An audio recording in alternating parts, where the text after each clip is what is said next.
Visakha steel plant పరిరక్షణ కోసం ఈ నెల 11న సిపిఎం నిర్వహించబోయే బహిరంగ సభ పోస్టర్ను ఆవిష్కరించారు ఆ పార్టీ నేతలు.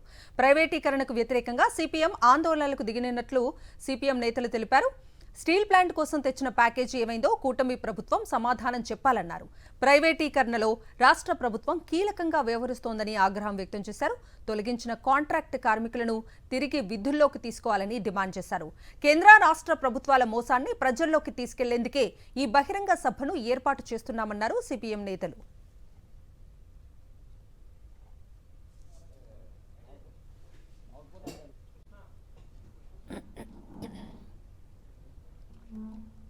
విశాఖ స్టీల్ ప్లాంట్ పరిరక్షణ కోసం ఈ నెల 11న సిపిఎం నిర్వహించబోయే బహిరంగ సభ పోస్టర్ను ఆవిష్కరించారు ఆ పార్టీ నేతలు. ప్రైవేటీకరణకు వ్యతిరేకంగా సిపిఎం ఆందోళనలకు దిగనున్నట్లు సిపిఎం నేతలు తెలిపారు. స్టీల్ ప్లాంట్ కోసం తెచ్చిన ప్యాకేజీ ఏమైందో కూటమి ప్రభుత్వం సమాధానం చెప్పాలన్నారు. ప్రైవేటీకరణలో రాష్ట్ర ప్రభుత్వం కీలకంగా వ్యవహరిస్తోందని ఆగ్రహం వ్యక్తం చేశారు.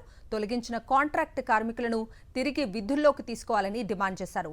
కేంద్ర రాష్ట్ర ప్రభుత్వాల మోసాన్ని ప్రజల్లోకి తీసుకెళ్లేందుకే ఈ బహిరంగ సభను ఏర్పాటు చేస్తున్నామన్నారు సిపిఎం నేతలు.